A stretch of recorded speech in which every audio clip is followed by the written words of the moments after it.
Alors, bonjour à tous. Ça fait plaisir de vous retrouver encore cette semaine. Donc, j'ai un peu le look d'été actuellement. Il fait beau dehors. C'est bientôt la Saint-Jean, du moins au moment où j'enregistre cet épisode.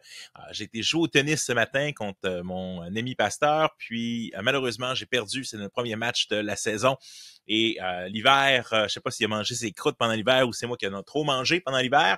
Mais donc, je me suis fait ramasser. Il faut voir que je step up step up my game, comme on dit.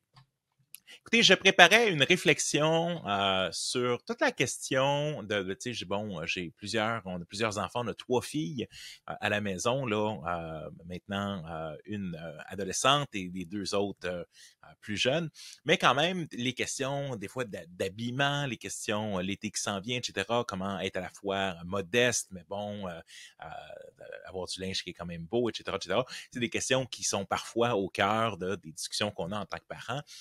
Et donc, je voulais avoir cette réflexion-là parce que le mouvement chrétien en général, particulièrement évangélique, un peu plus québécois dans un sens. Alors, vous savez, il y a un spectrum que je parle souvent entre le spectrum, c'est le spectrum légalisme, sainteté et libéralisme. Donc, le spectrum légaliste, c'est essentiellement, voici une liste de choses à faire, à ne pas faire. Voici la grandeur de combien des jupes doivent être, combien ci, combien ça. Et de l'autre côté, le libéralisme, ça met Dieu absolument rien à dire sur comment tu t'habilles ou comment est-ce que tu vis ou qu'est-ce que tu fais comme loisir ou tout ça. Dès que tu t'aimes Dieu puis tu fais ce qui te plaît, comme dirait Augustin, mais certainement Augustin aurait pas dit ça pour le moment dans le sens de dire, mais aime Dieu, mais fais ce que tu veux. Parce que aimer Dieu, c'est obéir à ses commandements, c'est d'aimer ce que Dieu aime. Mais en même temps, donc, c'est cette tension entre, bon, mais qu'est-ce que la sainteté bibliquement? Qu'est-ce que Dieu me demande afin de suivre ses commandements? Et comment ça se démontre dans la vie de tous les jours? Et donc, dans ce spectrum et ce pendule-là, comme je dis souvent, il y a un pendule, indépendamment si tu as eu une enfance qui était plus légaliste, c'est-à-dire qu'on met un gros cadre et il y a beaucoup de choses qui sont mises par-dessus toi, ben, tu as tendance des fois avec le pendule à être plus libéral. Puis si tu as été dans un contexte plus libéral, mais tu as tendance à être un peu plus conservateur aujourd'hui. Mais dans le spectrum, tu as libéral, dans le sens que des fois, tu as même des gens qui se disent chrétiens, mais que dans le fond, ça n'a absolument aucune répercussion dans leur vie de tous les jours. Et de l'autre côté, tu as, et on l'a un peu au Québec, mais pas tant que ça, ce qu'on appelle le fondamentalisme. Donc, c'est un grand mot qui est souvent brandi rapidement, vous, les fondamentalistes, et de façon générale, les médias québécois, quand ils parlent des évangéliques, vont nous traiter de fondamentalistes ou nous mettre dans cette même boîte que des fois les États-Unis. Et je peux vous dire une chose, le fondamentaliste aux États-Unis n'est pas la même chose que ce qui est appelé fondamentaliste parfois. Le mot, en fait, a une mauvaise réputation. Maintenant, c'est une insulte de dire à quelqu'un qui est un fondamentaliste. Mais ultimement, c'est un terme qui était utilisé dans les années 1930.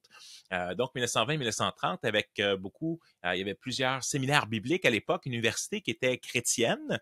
Et tranquillement, les universités ont voulu être de plus en plus séculières. On a parlé un peu de laïcité, mais c'était venu. Il y avait des débats dans les facultés où certains disaient non, nous devons être fondamentalistes dans le sens où nous devons croire aux fondements de la vie chrétienne ou de la foi chrétienne, qui sont essentiellement l'inspiration de la Bible, l'inhérence de la Bible, la naissance virginale de Jésus, ses miracles, sa divinité. Donc, les points de base, les fondamentaux, nous allons continuer d'affirmer les choses fondamentales de la foi et de la doctrine chrétienne versus un courant libéral théologiquement qui disait dans le fond que Dieu existait ou pas, c'est pas trop grave. Jésus, mais c'est un homme que l'Église a déifié avec le temps. Il était donc, c'est pas grave d'avoir une conception évolutive de la religion.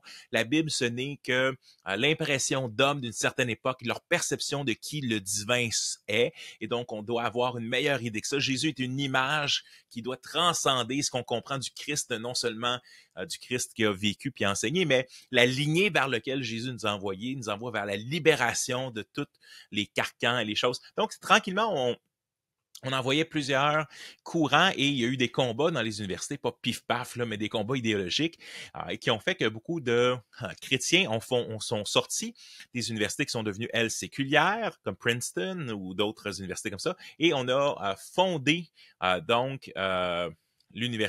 universités chrétiennes à ce moment-là fondamentaliste, c'est-à-dire conservatrice.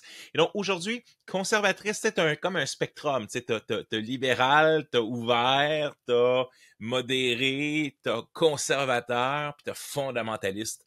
Et souvent, on va se considérer des conservateurs sans nécessairement vouloir cette connotation de fondamentaliste, parce que fondamentaliste a souvent maintenant une connotation de gens qui lisent la Bible en tout temps, de façon littérale ou littéraliste.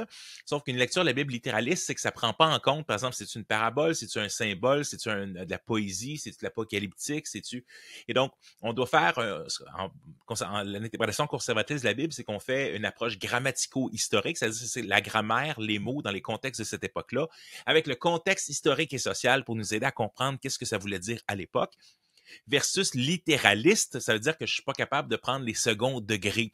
Des fois, tu sais, je fais des jokes, puis des fois, les gens le prennent au premier degré. Puis là, non, il faut que tu prennes au deuxième. Ah, OK, là, je comprends.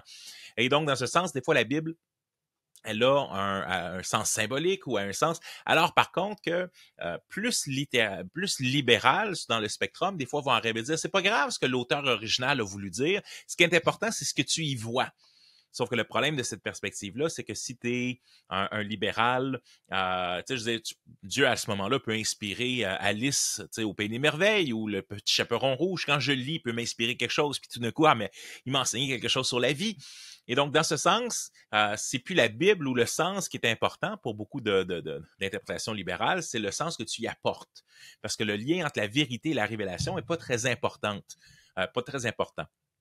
Donc, tout ça pour dire que sur le spectrum, donc libéral, fondamentaliste, donc c'est le dépendamment d'où ce qu'on se trouve. Généralement, les évangéliques, on se trouve un peu conservateurs, mais je vous dirais que dans la pratique, de ce que je vois de plus en plus dans notre mouvement, mais dans la pratique, on ressemble beaucoup plus aux gens de la société des fois que à ce que la Bible nous démontre. Et c'est justement cet enjeu-là où on tire, on veut tellement pas être vu comme des fondamentalistes et on veut même notre carte de visite, c'est-à-dire nous ne sommes pas fondamentalistes. Fait que je peux être chrétien sans que ça me demande d'aller à l'église, sans que je sois obligé de donner, sans que je sois obligé de faire attention à ce que je porte, sans que je sois obligé de...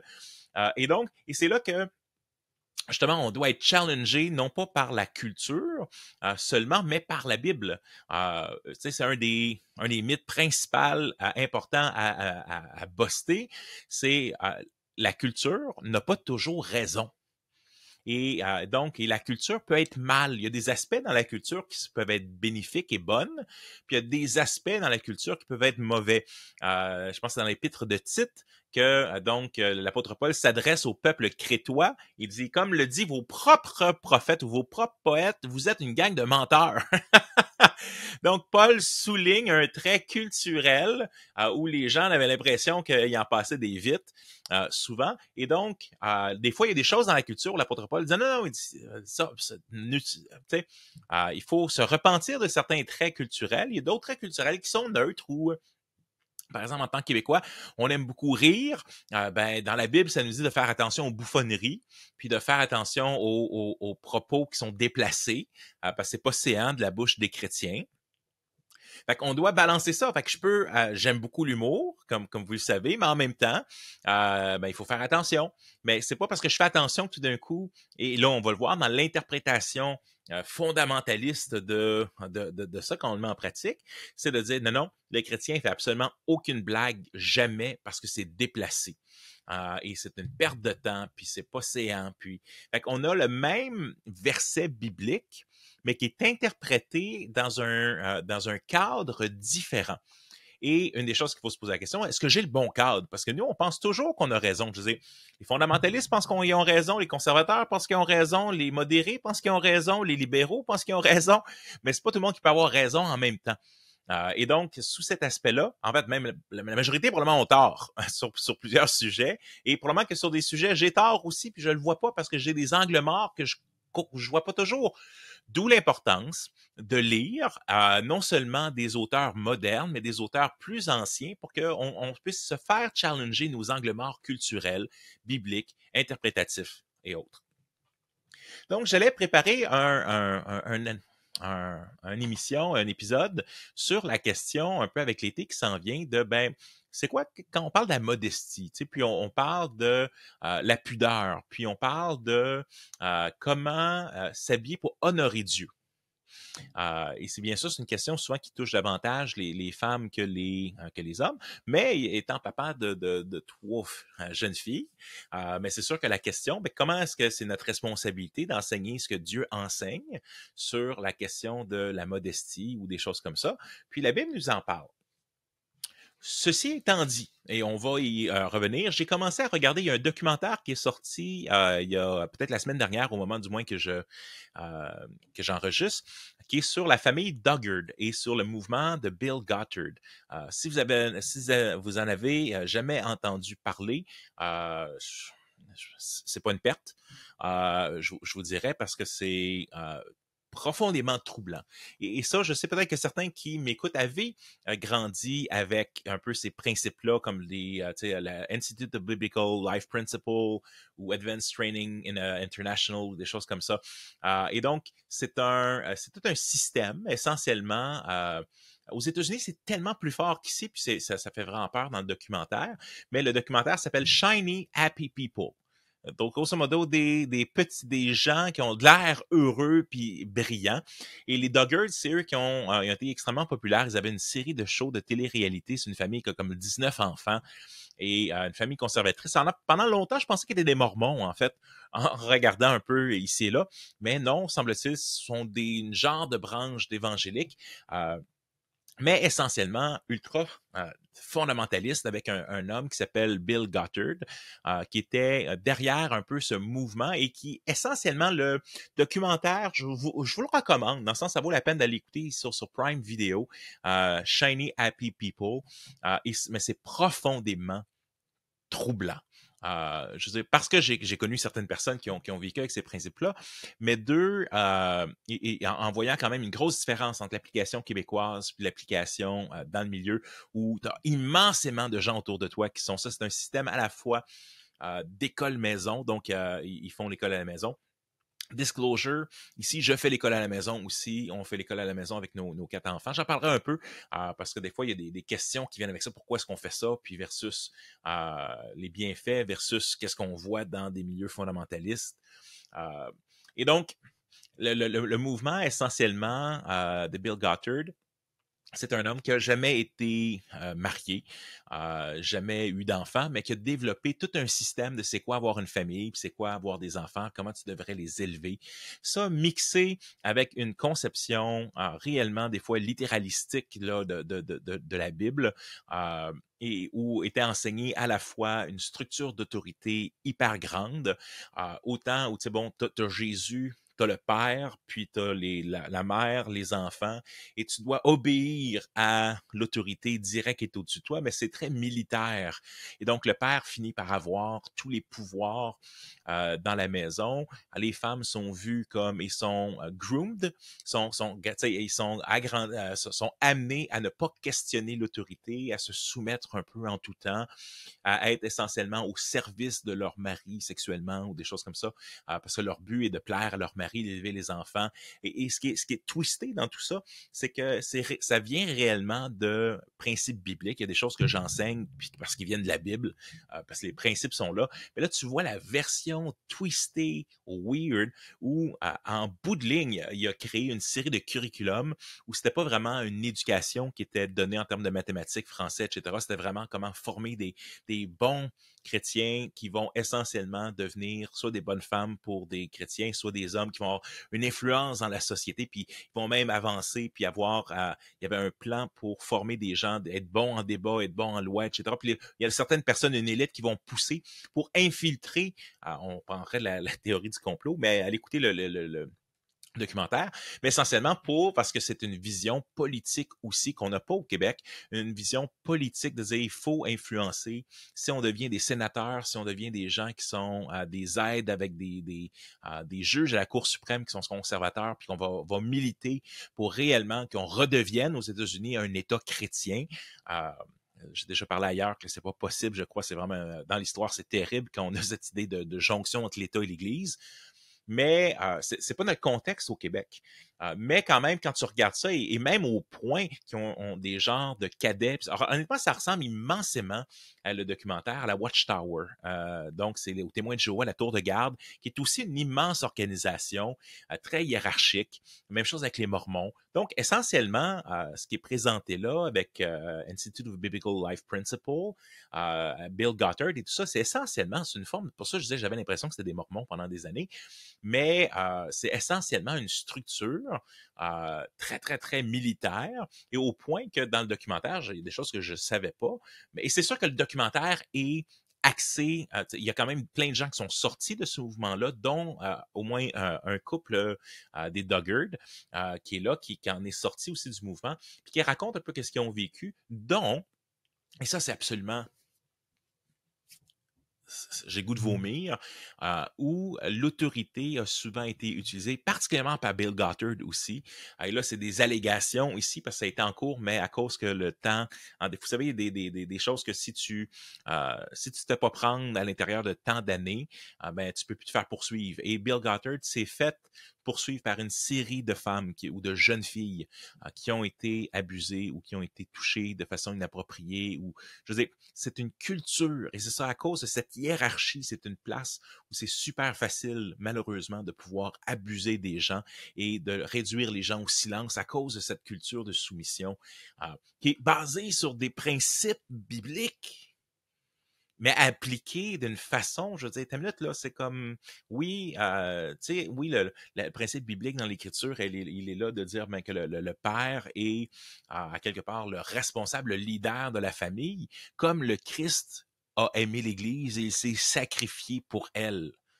C'est un but d'être prêt à mourir là, pour l'autre, puis d'avoir un amour sacrificiel, puis d'être un exemple dans 1 Pierre. Ça dit, mais dans le fond, quand tu es un leader, que ce soit dans l'Église, dans la famille, mais sois un modèle pour les troupeaux et que tu ne sois pas là pour dominer, c'est parce que c'est pas comme ça que le Seigneur nous appelle à être des leaders. Fait on a déjà dans la Bible, donc, mais appliqué d'une façon pif, paf, pouf, ça a créé un climat où malheureusement, les agresseurs peuvent facilement s'intégrer. De la même façon qu'au travers de l'histoire, je dis si, comme par exemple, tu as l'Église catholique pendant longtemps, qui est liée avec l'État, mais c'est quoi, à ce moment-là, comment est-ce que tu deviens un homme puissant ou tu deviens quelqu'un avec de l'influence, mais tu deviens prêtre, tu deviens évêque, tu montes en hiérarchie. Tu peux être zéro chrétien, là, puis entrer dans cette organisation-là et monter. Et je veux dire, si tu regardes le mormonisme, si tu regardes les témoins de Jéhovah, essentiellement, de notre perspective, ils sont des hérétiques, donc ils passent à côté du message et ils ont tordu le message de l'Écriture puis du message central de la foi chrétienne. Essentiellement, c'est une doctrine d'homme, puis c'est une organisation bien humaine qui sont capables d'imposer une moralité à des gens qui essentiellement veulent bien faire, mais sont pas chrétiens, sont pas transformés nouveaux, sont pas nés de nouveau, sont pas transformés par le Saint-Esprit. Euh, et ils nous réduisent en honte en tant qu'évangéliques par juste le comment plus, en guillemets, moral ils sont. C'est-à-dire comment est-ce qu'ils suivent davantage des fois ce que Dieu demande que qu'est-ce que nous, on a à cœur de suivre ce que Dieu demande. Mais ils le font avec une hiérarchie, une imposition et ce qu'on appelle finalement essentiellement une forme de légalisme qui est, on impose à tout le monde une liste de choses à faire et de choses, voici c'est quoi être un bon chrétien, ou un bon mormon, ou un bon témoin de Jéhovah. Et sauf avec un contrôle sur tout ce que les enfants pensent, on coupe leur éducation, on les empêche d'aller dans la société, on les empêche de questionner aussi, de lire autre chose que qu'est-ce qui est approuvé par le curriculum. Donc, il y a une approche vraiment sectaire. Et comme après ça, mais ça s'est répandu dans les églises. Et ce qui est troublant avec le programme de Bill Gothard, c'est que ça n'a pas juste été dans les églises, ça a été dans les prisons, ça a été dans les écoles publiques, ça a été utilisé par des politiciens et tout ça. Donc, ça devient des principes. Ce n'est pas des mauvais principes. C'est sur la base. Parce que plusieurs de ça, c'est des principes bibliques, mais l'application de ça, mes amis, et tu doubles ça avec la correction physique, mais faite d'une manière systématique et où là, ça va pas, c'est pas seulement la correction des jeunes enfants. Vous savez encore, Je crois que la loi va éventuellement changer, mais la loi permettait de donner la fessée aux enfants, le permet, je crois, encore aujourd'hui, bien que c'est pas recommandé. Donc, de donner une fessée qui est raisonnable, puis c'est pas une fessée qui est donnée, par exemple, avec le contexte de la colère ou des choses comme ça. Au point de vue de la loi, c'est techniquement permis, puis c'était une façon. Je vous ai garde à l'époque, mon grand-père me raconte qu'à l'école, la maîtresse avait la banane, puis il fallait pas que tu niaises, parce que sinon tu pognais la banane, puis quand tu arrives à la maison, mais tu disais pas que le prof t'avait donné la banane, parce que tu allais le recevoir encore. Donc, c'est une autre, et encore une fois, dernièrement, il y a quelques années, je jasais avec une amie on prenait des cours en éducation, puis elle était dans son pays, elle était prof, mais ici, elle était, non, je pense qu'elle était prof là-bas, puis ici, elle se remettait dans un autre contexte. Et là, j'ai posé la question, mais pourquoi est-ce que tu viens pas comme prof ici? Puis elle m'a regardé, elle m'a dit, parce que vous n'avez pas le bâton. Comme, puis elle voyait comme tous les problèmes qu'on a en classe comme un manque de discipline, mais là, on parle d'une différence culturelle. Fait que nous, on a tendance à voir à quelque part la punition physique comme quelque chose de vraiment mauvais. Et je vous dirais que culturellement, c'est pas accepté du tout. Nous, c'est pas quelque chose qu'on a utilisé dans notre famille. Puis je pense que, mais le principe qui revient, qui est un principe biblique, qu'il faut qu'il y ait une correction. Il faut que l'enfant apprenne qu'il y a des limites, qu'il y a des conséquences dans la vie. Pourquoi? Parce que quand il va vieillir, ou tu sais, si tu vas dans la rue, puis le char te passe dessus, parce que tu n'as pas écouté, mais c'est une conséquence, mais là, la conséquence, ça peut être mortelle. Mais fait que l'idée, c'est d'enseigner l'enfant, de dire dans la vie, ça va être vrai au travail, ça va être vrai à l'école, ça va être vrai avec tes amis, ça va être vrai avec... Il y a des limites, puis il y a des règles, puis on vit en société, puis bon Dieu nous demande des choses. Et donc, il doit y avoir une conséquence. Tu sais, je me rappelle être au McDo maintenant en train de travailler, puis il y a une femme qui était là, une mère qui était là avec ses enfants, il y en avait qui était quasiment en train de se prendre après le chandelier en bas. Puis elle disait toujours, écoute, si t'arrêtes pas, là, on va rentrer à la maison. Puis si t'arrêtes pas, là, tu vas être un mois sans dessert. Tu sais, puis ben, l'enfant, il s'en balance bien raide parce qu'il sait que c'est des empty threats, comme on dit, là, c'est des promesses vides. Et pourquoi? Parce qu'il n'y a pas il y a pas de conséquences directes. Ben, il faut qu'il y ait des conséquences proportionnelles à ce qui est fait, puis qui sont pas très éloignées non plus. On recommande souvent que les conséquences soient faites proches, mais par exemple, regarde, tu perds un privilège ou non, regarde, tu vas le retirer dans ta chambre pour réfléchir, ou tu vas manquer telle activité en lien avec quelque chose qui est... Fait il faut qu'il y ait, je crois que c'est un bon principe biblique, il faut qu'il y ait une correction pour que ce soit compris. Est-ce que cette correction doit être physique? Dans la culture où cette chose devient illégale, mais on nous demande dans l'écriture de nous fier aux règles, donc de la société, à moins qu'il nous demande de briser quelque chose de fondamental dans ce que Dieu nous demande. Puis ici, ben, je pense qu'on peut appliquer un principe dans une culture qui voit pas la correction physique comme quelque chose de positif du tout. Dans d'autres cultures, ce serait le cas, mais c'est pas le cas ici. Donc, et je pense que dans ce contexte où on regarde la famille Doggard et on regarde donc Bill Gothard et tout ça, puis tu regardes des parties de vidéos, parce que beaucoup de ce qui est montré dans le documentaire, c'est en fait des parties de vidéos qui ont été filmées par toute cette gang-là. Et t'es là, tu veux t'arracher les cheveux de la tête. C'est pour ça que j'ai une casquette, là. Je m'arrachais les cheveux, puis ça a l'air tout dans les airs. Donc, je fais une farce, mais où littéralement, c'est non seulement les enfants qui peuvent être punis, mais ça peut être les femmes qui peuvent être punies. Et là, c'est là...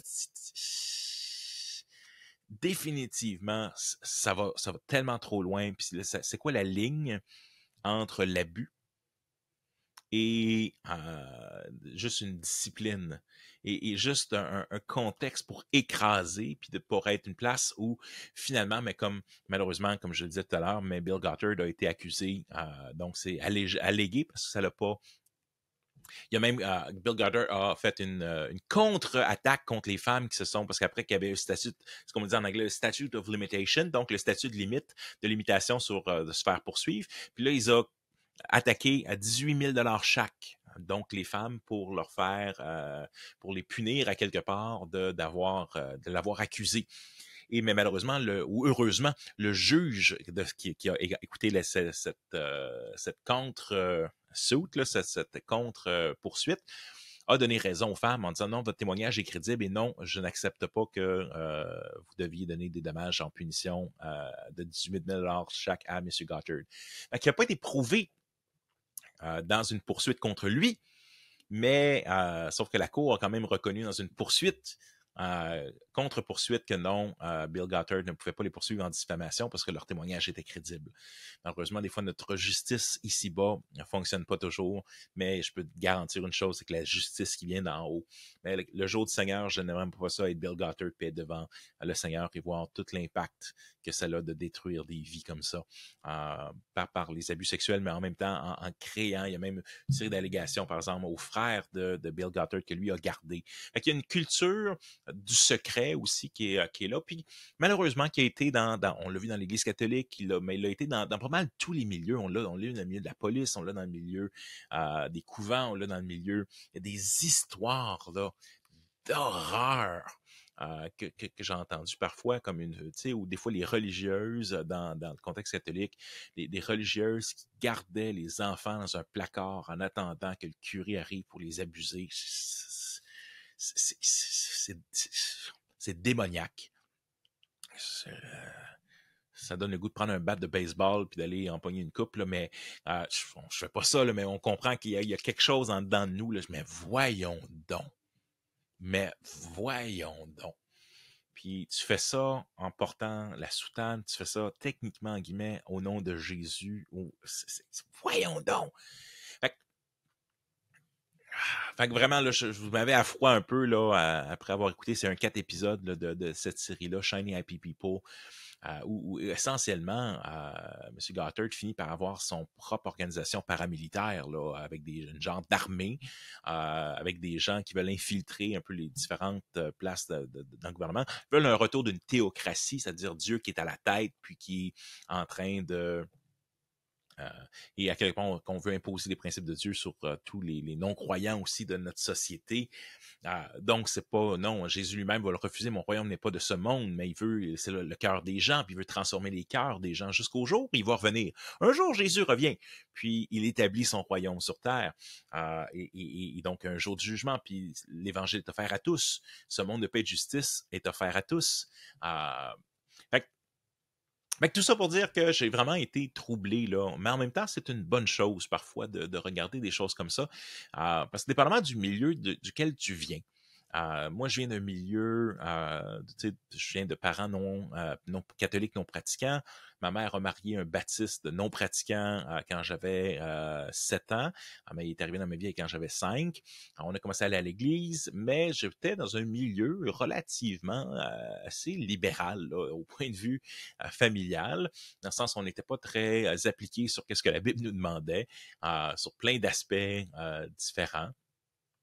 Fait que j'étais peut-être le plus conservateur, finalement, comme ado, tu sais, à me rendre compte, mais là, tu sais, Dieu me dit pas voler, puis là, on copie des logiciels puis des jeux à maison. Non, ça marche pas. Puis, ben là, il y avait une série de petites choses comme ça où on dit, mais ça c'est pas trop grave.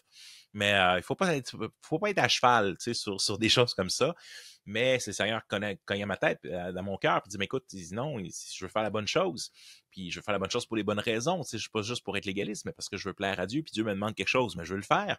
Le légalisme, je pense que la différence entre le légalisme et la sainteté. La sainteté, c'est que c'est ce que Dieu me demande de faire. Le légalisme, c'est d'imposer à d'autres ce que Dieu ne demande pas. Et ça, c'est, entre autres, c'est une des formes. Là, j'ai plusieurs épisodes au travers les dernières années que j'ai fait sur le légalisme, comment se sortir du légalisme et tout ça. Alors moi, je viens pas d'un contexte très légaliste. J'ai rencontré au travers de mon ministère pastoral des gens qui venaient d'un milieu très légaliste et parfois même du milieu qui ressemble à ce qui est marqué dans ce documentaire-là. Et je veux être sensible à ça. Je veux dire, dans notre contexte de ministère où des gens sont sortis d'une église ultra-légaliste, par exemple, où tu sais, tu n'as pas le droit de déménager sans avoir l'ascension, tu n'as pas avoir la sanction du Conseil des anciens, où ils ont une pression dans ta vie, tu dois quasiment leur demander si tu as le droit de marier telle personne ou ci ou ça. En même temps, l'affaire, c'est que quand je suis arrivé pour marier quelqu'un, moi j'ai un mentor dans ma vie, j'ai des gens qui ont une influence spirituelle dans ma vie, puis c'est sûr, je vais leur poser la question, qu'est-ce que tu en penses? Qu'est-ce que tu penses de cette personne-là? Est-ce que tu penses que c'est une bonne personne pour moi? Pas parce que... par contre, si mon parrain spirituel ou si un mentor spirituel dans ma vie me dit, écoute, je pense que c'est vraiment pas une bonne idée, mais peut-être que je suis bien mieux de l'écouter parce que ça se peut qu'il me connaît bien, tu sais, puis il veut mon bien, puis fait que c'est pas une question là, d'autorité, yes master, puis dans ce sens-là, mais bien que dans l'Écriture, en hébreu, je pense Hébreu du chapitre 13, tu sais, respectez et obéissez à vos conducteurs spirituels. Puis j'ai encore beaucoup de difficultés aujourd'hui à dire, mais c'est quoi un contexte dans lequel, je le mentionne dans j'ai écrit même un chapitre dans mon livre Intime avec Dieu sur la question de l'obéissance. L'obéissance comme un des moyens de devenir plus comme Jésus. Car le Fils a appris l'obéissance au travers de la souffrance. Donc, l'obéissance, c'est pas quelque chose qu'on aime beaucoup aujourd'hui. J'obéis à personne sauf à moi-même. Je ne m'agenouille devant personne. Je pense que c'est une des raisons pour lesquelles, on réagit à l'Église catholique, mais on s'agenouille devant personne. On est à l'église, je faisais une citation, comme une soirée de prière, puis on avait différentes citations. Et à un moment donné, il y avait une des places où il n'y a pas de chaise, et il y avait juste le psaume qui disait agenouillez-vous devant votre Créateur. Puis là, c'était drôle de voir comme les gens ne savaient pas trop quoi faire. Pourtant, c'était clair, tu sais. C'était un temps où on s'agenouille devant Dieu. Je ne fais pas ça tous les jours, mais c'est juste pour dire non, on s'agenouille devant personne, nous autres. Et donc, on a un problème, en tant que Québécois, on a un problème avec l'autorité. On est toujours en train de chialer contre l'autorité.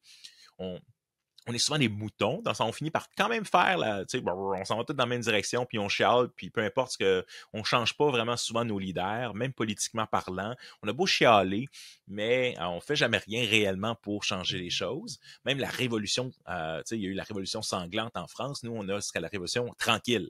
On est bien tranquille, on a fait des changements, mais c'est petit train va loin, puis on remet pas violemment l'autorité, mais on est toujours en train de chialer contre cette autorité-là.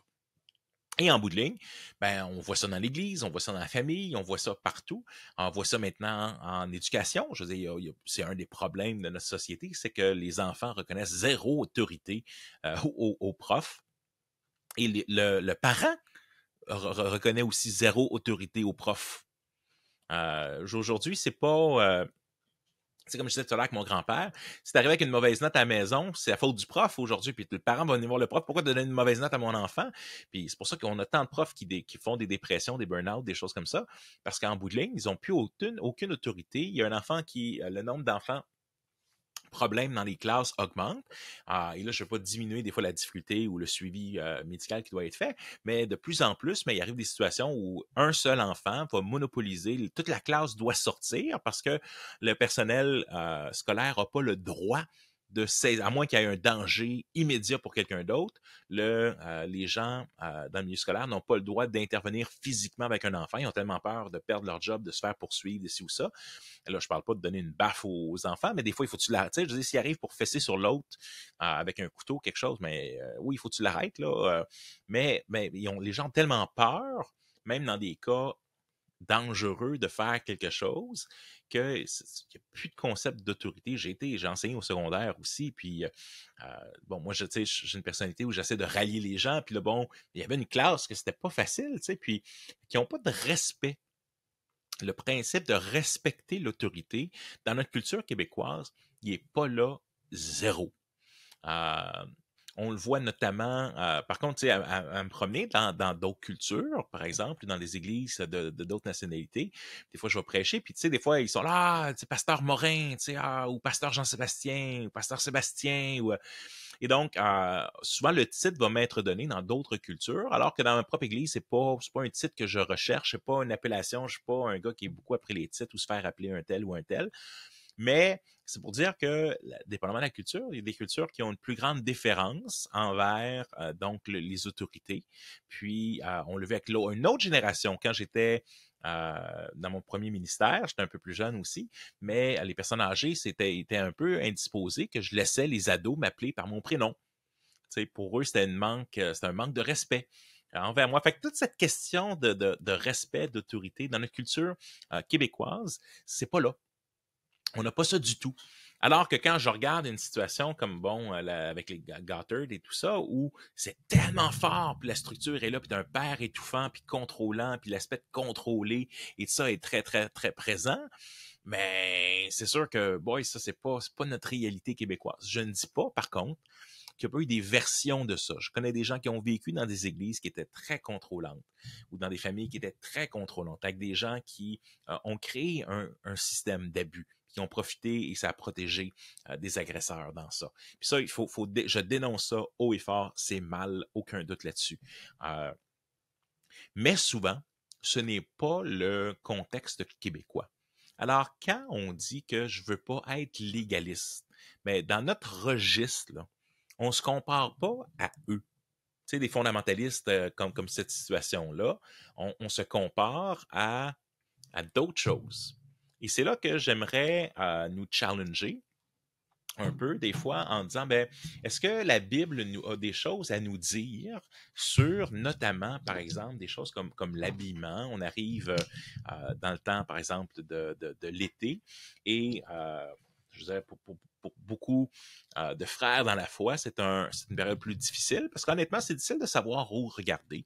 Ça m'arrive d'enseigner, que ce soit même au séminaire biblique, à l'école biblique ou d'autres places. Le secondaire, c'est encore plus difficile, où c'est difficile d'enseigner puis de savoir où regarder à cause des tenues des gens, les décolletés, les choses comme ça. C'est difficile parce que tu veux... Puis, en même temps, il y a un mythe qui est important à détruire. Puis on remet beaucoup en question. On va souvent dire, ah, mais si, tu sais, on met le problème sur l'homme en disant, ben, non, si les gars ont un problème puis ils veulent me regarder, c'est leur problème, c'est pas mon problème.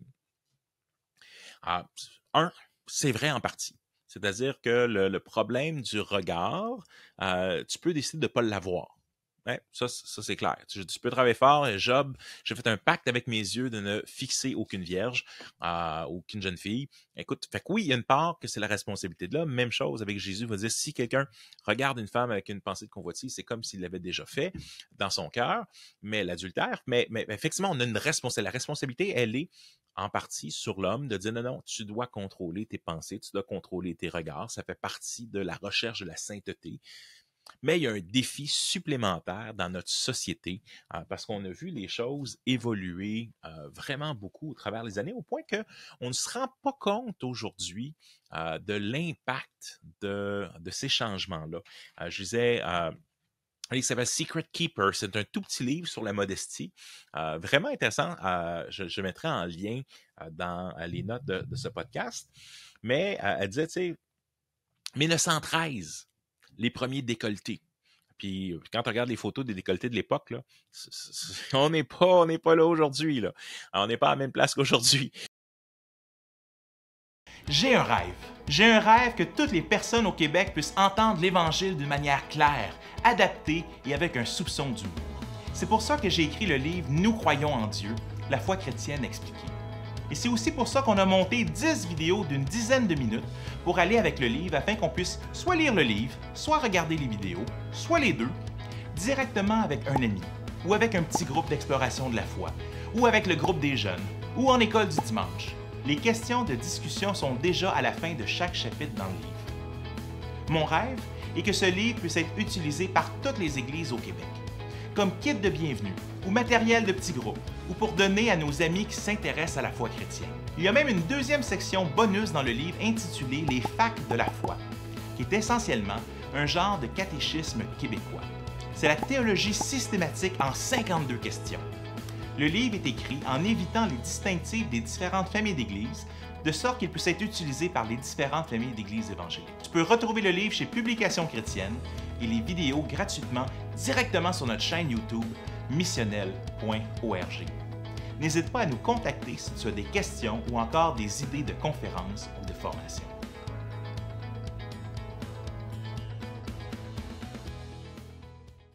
On n'est pas à la même place qu'aujourd'hui. Et pourtant, ce qui est drôle, c'est que des fois, quand on regarde des films qui se passent au Moyen-Âge, des choses comme ça, tu sais, puis là, tu as les femmes avec les décolletés plongeants, des choses comme ça, mais je te garantis que c'était probablement pas comme ça à l'époque. Donc, on surimpose des choses de notre génération sur eux. 1913, les premiers décolletés. 1918, les premiers pantalons portés par les femmes. C'était lié avec la guerre. C'était plus utile quand tu travaillais dans les usines ou des choses comme ça de porter des pantalons. Fait que ça a démocratisé les pantalons à cette époque-là. 1920, c'était les flappers. Vous avez peut-être vu ça, c'est dans les films des années 20, les genre de veste avec les bras à l'air et tout ça, puis le béret, la cigarette, puis le collier de perles, etc. C'était la mode à l'époque, mais c'était un symbole d'une rébellion sexuelle à l'époque. Juste montrer les bras. Puis là, nous, on est là comme... Ben là, monter les bras, c'est pas tout le monde qui fait ça aujourd'hui, les t-shirts, puis ci, puis ça, puis même les robes. Même ce qui est considéré comme les robes là, de ce mouvement fondamentaliste, bon, à part peut-être les Amish ou les gens vraiment quasiment qui ont un voile intégral, là, mais c'était quand même un symbole d'une rébellion sexuelle. En 1960, on voit ça dans Star Trek notamment, mais c'était à la mode des mini-jupes. Et c'est les mini-jupes, c'est essentiellement, ça va pas bien plus bas que les bobettes, là. Puis, mais c'est un symbole aussi. Puis dans les années 1960, la rébellion sexuelle, etc. Moi, j'ai une prof de cégep qui, à l'époque, elle avait brûlé sa brassière, puis elle a fait partie de la révolution féministe au Québec. Elle a fait de la prison. Était animatrice de radio, tout ça. Fait que c'est pas si loin que ça. On a l'impression que c'est lointain, mais quand même. En 1970, les premières modes de nombril à l'air, les premières hanches là, qui étaient vues par des hommes. Et aux alentours des années 2000, la démocratisation des sous-vêtements. On leur disait, bon, je peux montrer des parties de mon soutien-gorge ou des bobettes qui dépassent, des choses comme ça, ici et là. Fait on a quand même une évolution. Quand on a, des fois je pose la question en conférence avec les jeunes, je dis, ben, d'où ça vient le nom bikini, puis les jeunes ne savent pas trop, puis bon, ça peut-être vu qu'il y a 2 pièces. Non, en fait, ça vient du nom d'une île qui était faite pour des tests nucléaires à la Seconde Guerre mondiale. Et l'idée, c'est que le jour où les gens vont voir les femmes habillées comme ça, ils vont faire ça va exploser, ça va être l'équivalent d'une explosion nucléaire dans la tête des gens. Et les premières parades de mode où ils ont voulu montrer les femmes en bikini, aucune femme qui a voulu porter ça devant quelqu'un d'autre. Et essentiellement, ils ont dû engager des prostituées pour porter ces tenues-là. Et donc, c'est révélateur dans tous les sens. Parce qu'aujourd'hui, on ne voit pas le problème. T'sais, comme directeur de camp, les jeunes venaient souvent me voir puis ils me disaient, écoute, pourquoi on nous demande de porter en guillemets un maillot de bain décent, c'est-à-dire une pièce décent, modeste, pourquoi on ne peut pas porter de bikini? Puis, je faisais mon Jésus, je répondais à une question. Si tu peux me répondre à ma question, je vais répondre à la tienne. Fait que j'ai dit, si vous pouvez répondre à ma question de façon satisfaisante, eh bien, je vais vous permettre d'en porter. Puis, fait qu'elle diable, il dit, OK, shoot! Là, je sais quoi la différence entre un bikini puis des sous-vêtements? Crickets. En fait, ce qui est intéressant, c'est que dernièrement, dans le Journal de Montréal, il y avait un article justement sur ça, puis où l'auteur dit, mais vous savez, il n'y a aucune différence entre les sous-vêtements et les bikinis ou les autres choses comme ça. C'est la couleur, tout simplement. Peut-être un peu le matériel, mais c'est tout. Tu me mettrais-tu, toi, en bobette devant tout le monde ou en soutien-gorge devant tout le monde? Non, mais c'est culturellement accepté qu'à la plage, ça, c'est correct. Mais tu le ferais pas, tu te promènerais pas comme ça au bureau, tu te promènerais pas comme ça, tu aurais un malaise. Pourquoi? Parce que c'est un problème de contexte. Mais même dans le contexte, Daniel Gresh, dans son livre Secret Keeper, donne l'image d'un homme qui dit, écoute, on oublie, et là, c'est pas pour mettre le problème, comme je disais, il y a les hommes, puis ça, il y a quelque chose que les gars doivent protéger leur regard, doivent prendre des décisions de ne pas regarder, pas fixer, etc. Peu importe les circonstances, ils sont responsables de ça. Mais de l'autre côté, aujourd'hui, dans une société où on essaie avec tout le monde la destruction des différents genres et tout ça, il n'y a plus de papa, et plus de maman, et plus d'hommes, et plus de femmes, etc. Mais on remet en question qu'est-ce que c'est la sexualisation. Puis on va leur dire, Dieu nous a créés. Et il a créé la sexualité. C'est pas le diable qui a créé la sexualité. Et donc, Dieu nous a créés pour être attiré, pour que l'homme soit attiré visuellement par la femme. Ça va pour la perpétuation de l'espèce, ça va pour prendre plaisir dans le couple, etc. La sexualité, Cantique des Cantiques là, qui parle beaucoup de la sexualité humaine entre un homme et une femme. Et donc, on est fait pour être attiré par une femme. Donc, l'auteur raconte cette anecdote de ce monsieur qui dit, écoute, pour donner une idée de la puissance quand même, de la puissance que les femmes ont d'attirer le regard, elle dit, si t'es, et là, ça parle de baseball, là, mais comme le baseball, ça ne nous dit pas grand-chose depuis que les expos sont partis, je transforme l'analogie un peu avec le Super Bowl. Imagine, t'es au Super Bowl, puis tu es dans dernier quart, et non seulement ça, mais c'est égal. Et tu as tes champions, ton équipe favorite, là, c'est sa dernière chance de faire un botté. Et c'est les dernières secondes qu'il a pour faire le botté. Et là, le jeu commence. Et tout d'un coup, il y a une femme à côté, ou à l'autre bord du stadium, ou quelqu'un qui enlève son chandail, qui devient topless. Il dit, je te garantis, le gars, il regarde plus la game. Même si c'est là le moment le plus important du sport de l'année, il va aller voir, son regard va être porté vers ça. Et donc, c'est pour montrer, j'ai même fait avec une gang de jeunes adultes, une couple de questions, là, c'est surtout dans mon livre Marié heureux. Mais j'ai posé des questions, j'écoute, si une demoiselle porte un décolleté, puis elle est dans la salle ici, je l'ai remarqué. Tout le monde l'a remarqué. Et je sais où elle est assise. Et donc, et après ça, il y a d'autres questions que je sors, puis je pose une des questions, je pose, est-ce que je suis, dans le fond, ça m'excite plus de voir une femme, par exemple, en bikini, que de quelqu'un qui serait complètement tout nu. Puis la majorité des gars ont dit oui. Fait que tout ça pour dire, puis après ça, ce que j'aime dans cette réflexion-là, c'est qu'après ça peut faire des discussions entre les gars et les filles qui sont dans des conférences, des choses comme ça, qui réalisent pas, de dire, t'as minute, j'ai jamais réalisé que les gars me verraient ainsi. Mais c'est qu'en bout de ligne, peu importe ce qu'on porte, c'est un statement. Il y a quelque chose qu'on dit. Je veux dire, tout ce qu'on fait dans la vie, c'est un statement. Tu sais, par exemple, en ce moment, j'ai ma casquette à l'envers. C'est rare que je fais un podcast dans ce contexte-là, mais j'ai ma casquette à l'envers et ça envoie quoi? Hey, j'ai fait du sport aujourd'hui, c'est l'été, j'ai les cheveux tout ébouriffés, sinon, c'est vrai en plus. Mais ça envoie un message quand je me promène dehors avec ma Yaris. 2007, ça envoie aussi un message par rapport que je ne me prenne pas un char de l'année ou tu sais, tout ce qu'on fait. Même chose, j'étais dans une funéraille il n'y a pas si longtemps, puis la question, mais comment est-ce que je m'habille? Est-ce que je m'habille plus casual ou sinon je vais avec la chemise, cravate, pas de cravate, veston, pas de veston? Donc, c'est toutes des questions qui viennent. Pourquoi? Parce que ça envoie un message. Et dans une société hyper sexualisée, on doit se poser la question, quel est le message que j'envoie en tant que jeune fille? Fait que c'est pas juste une question, oui, on pourrait aller dans la question, ben là, non, c'est trop court, c'est trop long, non, c'est ci, c'est ça. Mais c'est juste que dans la réalité, là, ben, c'est quel message que j'envoie. Puis je veux tout simplement protéger, je veux d'avoir une modestie. La réalité, là, si on va être bien honnête en tant que gars, là, c'est quand quelqu'un se penche, puis que, tu sais, juste un geste aussi simple que de mettre ta main au-dessus de ton col ou ton fait que, ben, ça cache, tu sais, ce que ça révèle. Parce que je peux te garantir que si tu te penches puis que ça laisse une place, les gars l'ont vu. C'est juste la réalité. Fait que quel message tu veux envoyer? Et ça va varier de culture en culture, oui, mais des fois, la culture, elle va trop loin dans ce qu'elle permet. Et c'est là que tu dis, ben, écoutez, je ne veux pas juger pour juger, là. Mais dans mon livre à moi, puis dans ce que je vois dans mon expérience avec ce que je parle avec les gars, puis avec les conférences, puis avec, j'enseigne le cours famille, sexualité à la faculté de théologie il y a quelques années.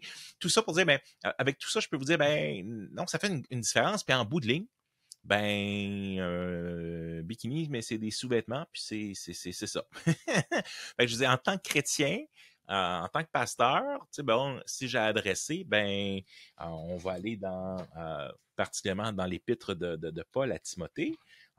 Puis on dit, ben, est-ce que la Bible me dit quelque chose? Est-ce que la Bible pose la question, là, est-ce que je peux porter un bikini ou pas? Ben, je ne veux pas faire la ligne, de dire voici la liste des vêtements autorisés puis la liste des versets qui ne sont pas autorisés, mais je te dis une chose, par exemple. Est-ce que ça plaît au Seigneur? Est-ce que ton but, c'est de plaire à Dieu? Puis, à quelque part, la Bible nous dit souvent de ne pas être un obstacle, une pierre d'achoppement pour les autres. Fait que, non, j'ai dit à plusieurs reprises et je redis encore maintenant, c'est, ben, les gars ont une responsabilité de ne pas regarder, de ne pas fixer.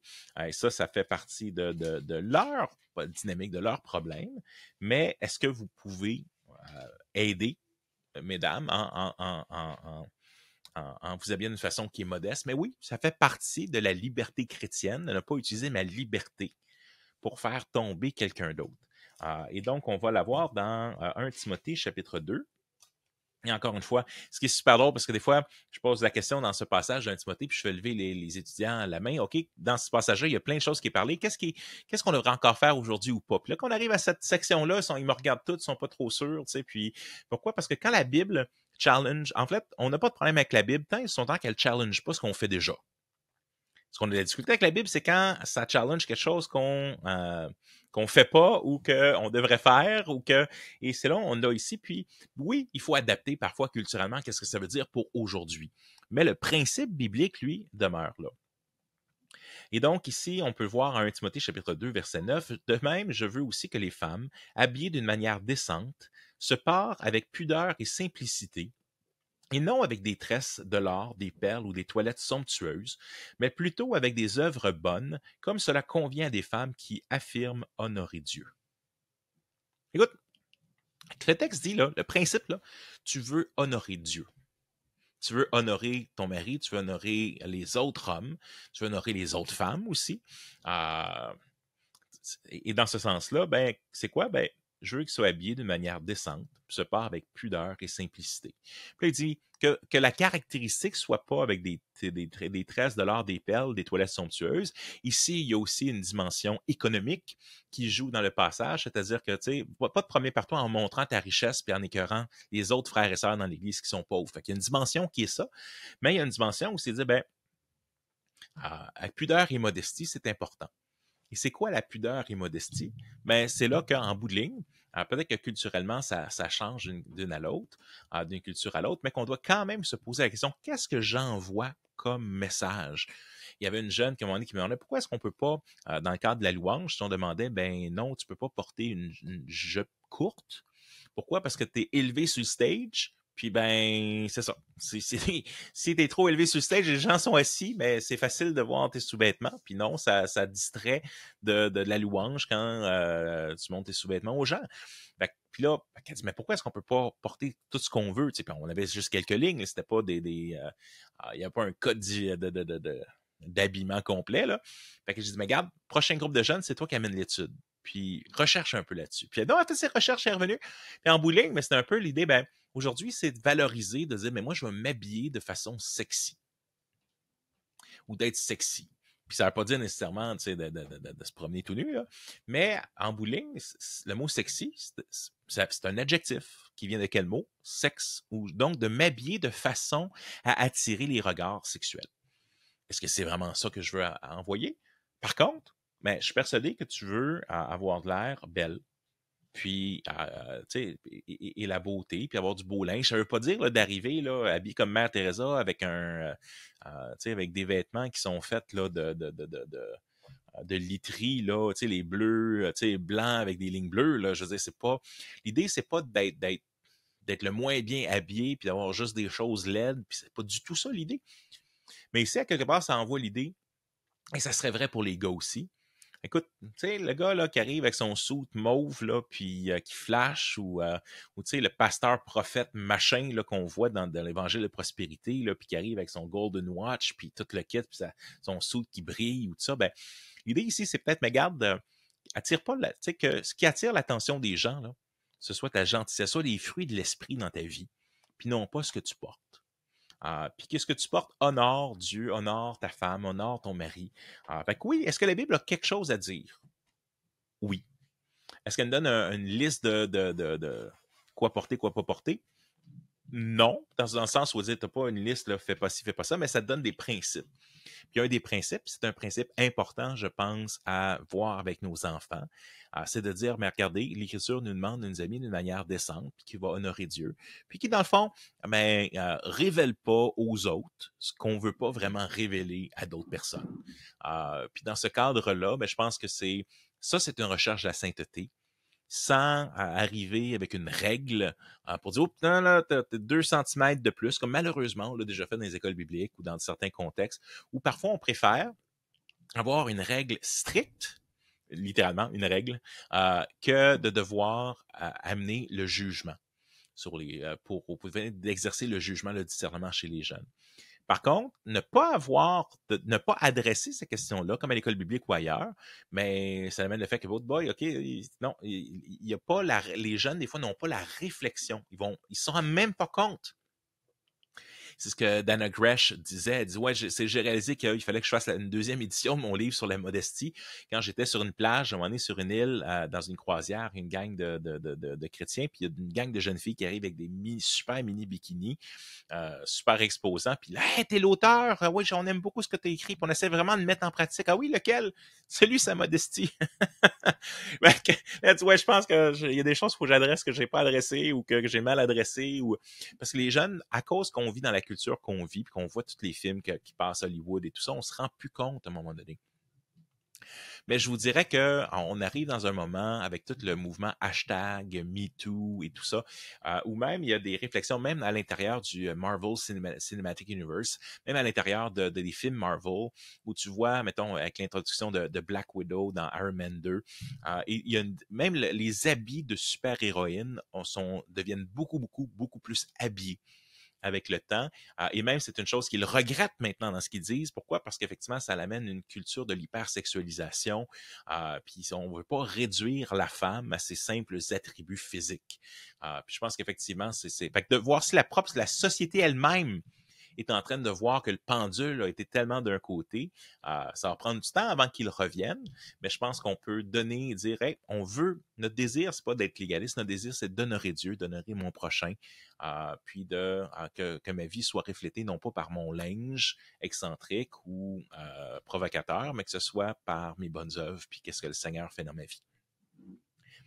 J'aimerais terminer un peu avec cette réflexion. Tu sais, on parle dans ce mouvement sur le documentaire sur Gothard et tout ça, avec l'idée, toute cette génération qui fait l'école à la maison, mais avec une façon militaire, sans donner une véritable éducation au point de vue semblable. Au Québec, actuellement, on a ce qu'on appelle le DEM. C'est le DEM, c'est le département de l'école maison, qui est pour encadrer les gens qui font l'école à la maison. Donc, on a, nous, par exemple, une personne ressource. Toutes les personnes qui font l'école à la maison au Québec ont une personne ressource. On doit soumettre notre plan d'apprentissage, on doit soumettre un bilan, on doit soumettre des fois soit un portfolio ou une évaluation faite par notre pédagogue, les examens du ministère qui doivent être faits.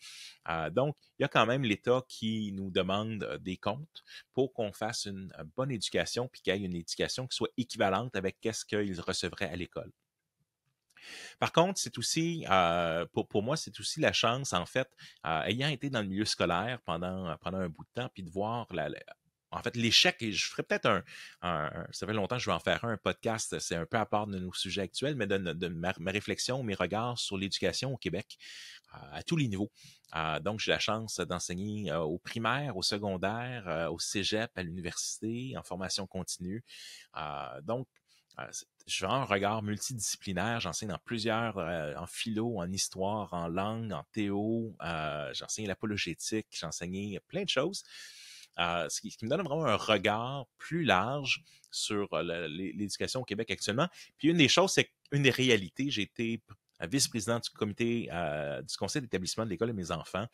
C'est à partir de ce moment-là un peu. J'avais déjà dans l'idée que ce serait une bonne chose qu'on puisse faire l'école à la maison, mais en voyant où est l'école aujourd'hui, avec les difficultés d'apprentissage, avec les nombres alarmants de profs qui sont en burn-out, ou le taux d'échec qui est faramineux aussi. Donc, il y a un ensemble de raisons, nous, pédagogiquement, qu'on a décidé, donc, je pense qu'on veut donner une expérience enrichie à nos enfants, mais enrichie aussi au point de vue de perspective de la vie.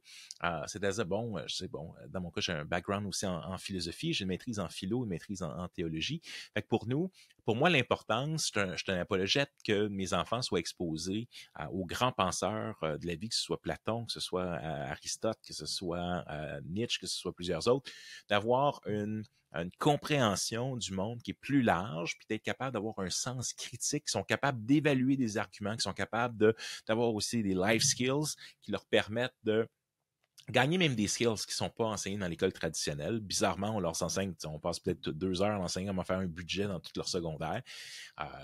Heureusement, je pense qu'ils sont en train de remettre le cours d'économie, c'est pas encore été remis, mais il y a un ensemble de cours et de choses, de compétences qui sont pas transmises puis qui sont vraiment utiles. Fait que pour moi, l'éducation à domicile, qui est bien encadrée, mieux maintenant, même s'il y a des ratés là, au travers de tout ça, mais quand même, pour nous, c'est une occasion de donner une expérience enrichie. C'est un choix de vie aussi de dire, mais on a décidé d'investir pendant ces années dans l'éducation de nos enfants de cette manière-là. C'est une occasion aussi d'enseigner des valeurs chrétiennes, puis aussi de développer plusieurs autres compétences, de créer des liens au travers des groupes d'école maison, il y a des activités qu'on peut faire comme l'éducation physique de l'art, on peut se mettre ensemble plusieurs familles, etc. Fait que tout ça pour dire que quand je regarde un vidéo comme celui que j'ai regardé, qui me donne malheureusement le goût de vomir à cause du contexte qui est donné, puis qu'on utilise.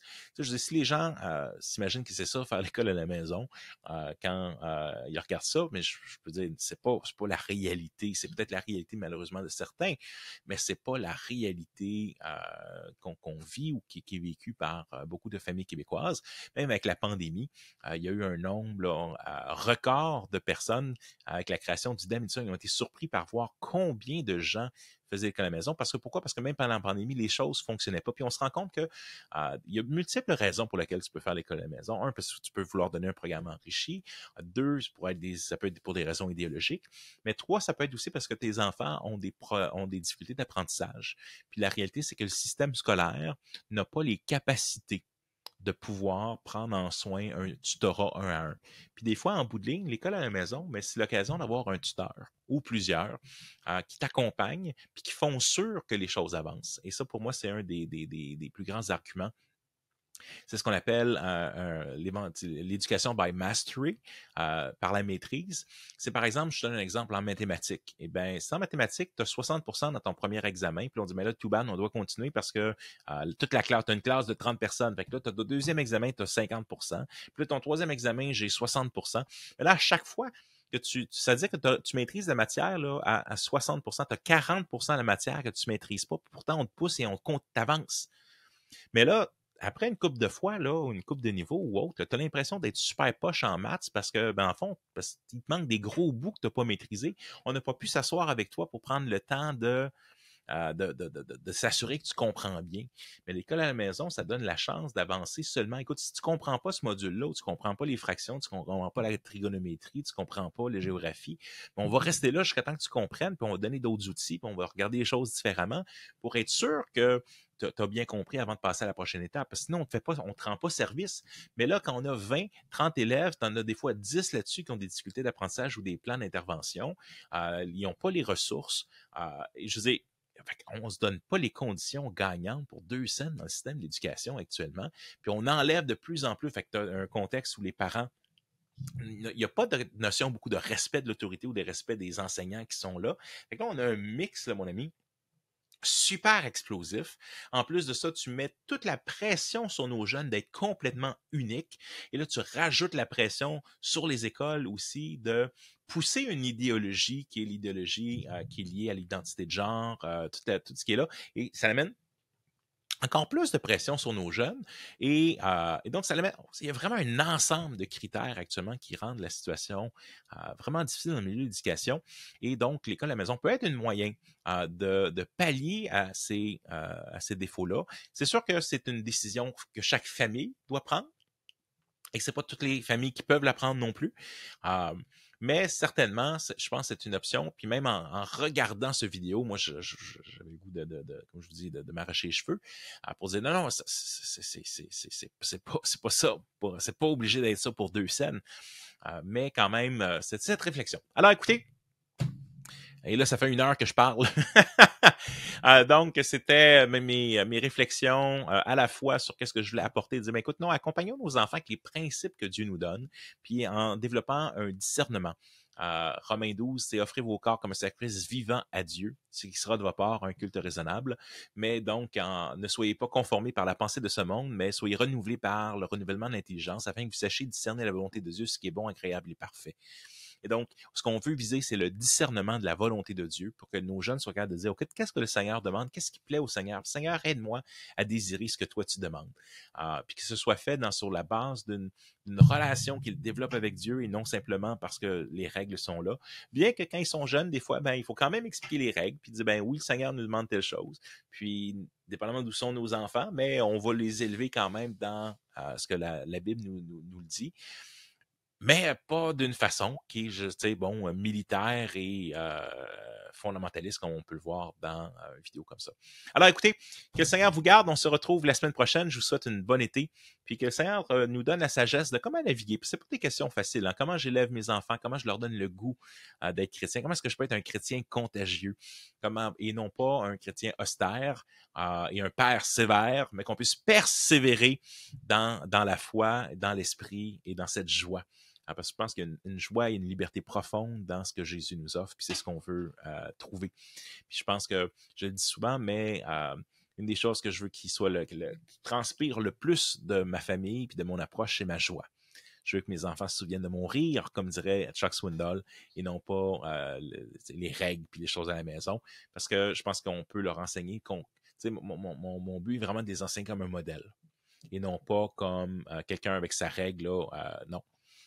Ni avec ses règles, ni avec ses règles, mais comme un modèle. Puis oui, il y a des choses à faire, puis il y a des choses qu'on doit apprendre, mais que ce soit une image de Jésus, comme le dirait l'apôtre Paul, soyez mes imitateurs comme je le suis moi-même de Jésus, que ce soit un amour sacrificiel, que ce soit un amour comme modèle, comme le Christ qui est mort pour son Église. Que le Seigneur vous bénisse, les amis. On se revoit la semaine prochaine. J'espère que tu as trouvé cette vidéo utile. Je t'invite à mettre un like, à t'abonner pour ne pas manquer aucune de nos prochaines vidéos. Aussi, si tu veux, viens visiter notre site web missionnel.org ou encore notre podcast La foi vient de ce que l'on entend. Puis si jamais il y a un sujet qui n'est pas là et que tu aimerais, écoute, suggère-le. Ça va nous faire plaisir de travailler là-dessus puis de voir comment on peut continuer à servir les églises et le corps de Christ. Que le Seigneur te garde.